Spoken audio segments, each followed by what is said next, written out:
வணக்கம் நண்பர்களே, நான் உங்க கிச்சா பேசுகிறேன். மீனாட்சி பாட்டியும் காமாட்சி பேத்தியும் 8 பவுன் ரெட்டை வடை சங்கிலியும் ஒரு சுவையான மெய்சிலிருக்கும் சம்பவம். அந்த சம்பவம் பற்றினது தான் இந்த பதிவு. அந்த சம்பவம் பற்றி மேலும் நம்ம தெரிஞ்சுக்கிறதுக்கு முன்னால் நம்ம சேனலை இது வரைக்கும் சப்ஸ்கிரைப் பண்ணாதவங்க கண்டிப்பாக பெல் ஐகான் கிளிக் பண்ணுங்க, சப்ஸ்கிரைப் பண்ணுங்க.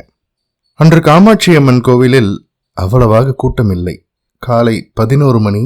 வழக்கத்தை விட நேரமாகிவிட்டதால் பேத்தியுடன் கோயிலை நோக்கி வேகமாக நடையை கட்டினாள் மீனாட்சி பாட்டி.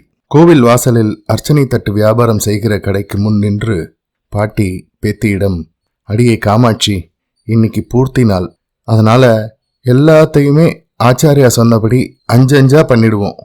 நீ என்ன பண்ற? அர்ச்சனைக்கு 5 தேங்காய், 5 ஜோடி வாழைப்பழம், வெத்தலைப்பாக்குன்னு எல்லாமே 5 வாங்கிட்டு ஓடிவா பார்க்கலாம் அப்படின்னு சொல்லி காசை கொடுத்து அனுப்பினாள் மீனாட்சி பாட்டி. பாட்டி சொன்னபடியே காமாட்சி வாங்கி வந்தாள். அம்பாளுக்கு அர்ச்சனை பண்ணி கண்களில் நீர் மல்க பிரார்த்தித்து கொண்டாள். பாட்டி அம்பாள் கிட்ட, அம்மா காமாட்சி, உன்னதாண்டி அம்மா பூர்ணமா நம்பின்னு இருக்கேன். உன்னையும் சுவாமிகளையும் விட்டா வேற கதி நேக்கு இல்லையேடி. நீதான் எப்படியாவது அந்த 8 பவுன் ரெட்டை வடை சங்கிலிக்கு ஏற்பாடு பண்ணி தந்து பேத்தி கல்யாணத்தை நல்லபடியா முடிச்சு வைக்கணும்.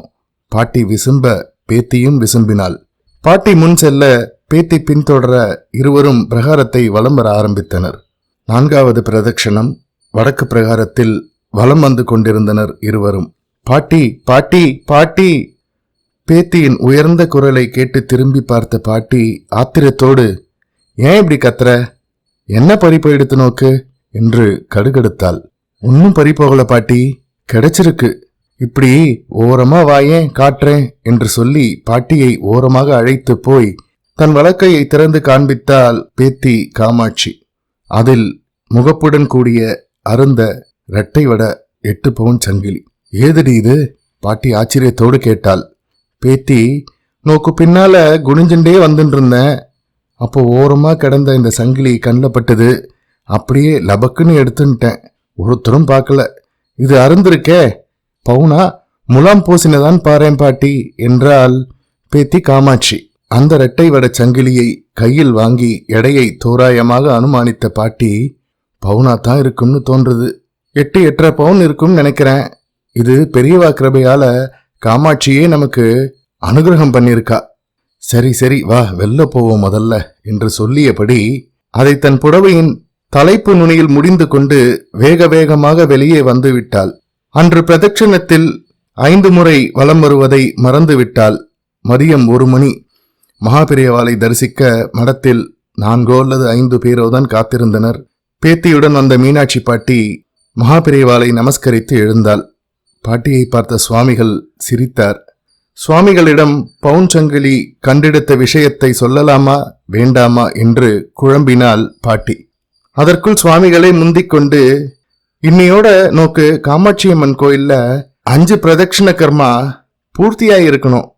ஆனா உன் பேத்தி கையில கிடைச்ச ஒரு வஸ்துவால அது பூர்த்தியாகாம போயிடுத்து. அந்த சந்தோஷம் 4 பிரதட்சிணத்துக்கு மேல உன்னை பண்ண விடல. காமாட்சி பூர்ணமா அனுகிரகம் பண்ணிட்டு தான் நினைச்சுண்டு வேகமா வந்துட்ட. என்ன நான் சொல்றது சரிதானே என்று யதார்த்தமாக கேட்டார் மகாபெரியவா. பாட்டிக்கு தூக்கி வாரி போட்டது. மென்று விழுங்கினாள். கை கால் ஓடவில்லை. மகாபெரியவா என்ன தப்பா எடுத்துக்க கூடாது. பேத்தி கையில அது கிடைச்ச உடனே அம்பாலே அப்படி பிரகாரத்துல போட்டு பேத்தியை எடுத்துக்கோன்னு சொல்லியிருக்கான்னு நினைச்சுட்டேன். அந்த சந்தோஷத்துல இன்னொரு பிரதட்சணம் பண்ணன்றத மறந்துட்டேன் அப்படின்னு தயங்கி தயங்கி கூறினாள் மீனாட்சி பாட்டி. உடனே மகாபெரியவா, அது மட்டும் மறந்துட்டிய ஒழிய அந்த வஸ்து எடுத்துட்டு போய் காசுக்கடை ரங்கு பத்தர்கிட்ட போறதுக்கோ அருந்ததை பத்த வைக்கிறதுக்கோ மறக்கலையே நீ என்று சற்று கடுமையாக கேட்டுவிட்டு, அது போகட்டும், எடை போட்டியே சரியா 8 இருந்தது இல்லையா என்று முத்தாய்ப்பு வைத்தார் மகாபெரியவா. கிடுகிடுத்து போய்விட்டனர் மீனாட்சி பாட்டியும் காமாட்சி பேத்தியும். நீங்க சொன்னதெல்லாம் சத்தியம் பெரியவா என்றாள் பாட்டி. மகாபெரியவா அமைதியாக கேட்டார். நியாயமாக சொல்லு, அந்த பதார்த்தம் யாருக்கு சொந்தம்? அம்பாள் காமாட்சிக்கு. நீயே சொல்லு, அதை ரகசியமா எடுத்து உன் புடவை தலைப்புல முடிஞ்சுக்கலாமா? தப்பு தான் என்னை மன்னிக்கணும், தெரியாம அப்படி பண்ணிட்டேன் என்று மிகவும் வருத்தப்பட்ட பாட்டி அந்த ரெட்டை வடை பவுன் சங்கிலியை எடுத்து கை நடுங்க மகாபெரியவா முன்பிருந்த பித்தளை தாம்பாளத்தில் வைத்தாள்.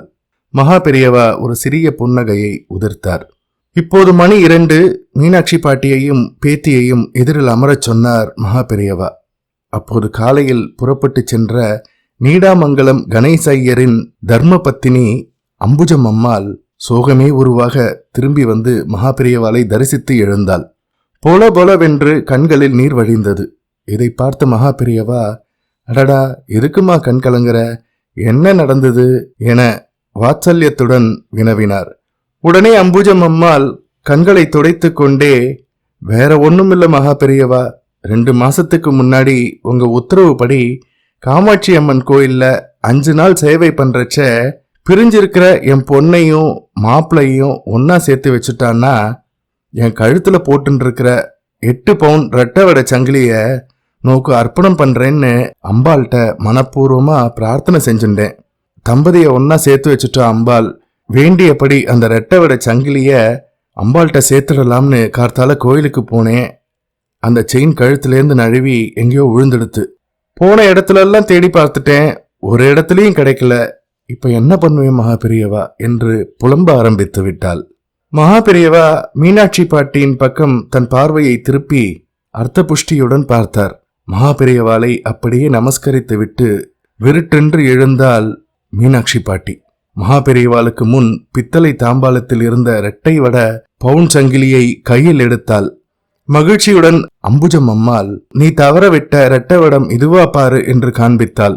அதை கையில் வாங்கி பார்த்த அம்புஜம் அம்மாள், இதேதான் இதேதான் பாட்டி, இது எப்படி இங்க வந்தது, ஆச்சரியமா இருக்கே என்று வியந்தாள். நடந்த விஷயங்கள் அனைத்தையும் ஒரே மூச்சில் சொல்லி முடித்தாள் மீனாட்சி பாட்டி. மீனாட்சி பாட்டியை கட்டியணைத்து கொண்ட அம்புஜம் அம்மாள், பாட்டி நீங்க கவலைப்படாதீங்கோ, மகாபெரியவாளுக்கு முன்னால உங்ககிட்ட இதை தெரிவிச்சுக்கிறேன். 8 பவுன்ல உங்க பேத்திக்கு புதுசா ரெட்டை வடை சங்கிலி போட்டு கல்யாணம் ஜாம் ஜாமுன்னு நடக்கும். நான் கழுத்துல போட்டு இருந்த இந்த ரெட்டை வடத்தை அம்பாளுக்கு அர்ப்பணிக்கிறதா வேண்டின்னு இருக்கேன். இன்னைக்கு சாயந்தரமே உங்களையும் பேத்தி காமாட்சியையும் இந்த ஊர் நகை கடைக்கு அழைச்சிட்டு போய் 8 பவுன் ரெட்டை வடை சங்கிலி ஒன்று வாங்கி தரேன். அதோட கல்யாண செலவுக்காக 5000 ரூபாய் தரேன் என்று ஆறுதல் அளித்தாள் அம்புஜம் மாமி. மகாபெரியவா இந்த காட்சியை பிரத்யட்ச காமாட்சியாக அமர்ந்து பார்த்து கொண்டிருந்தார். அனைவரும் மகாபெரியவாளை நமஸ்கரித்து விட்டு எழுந்தனர்.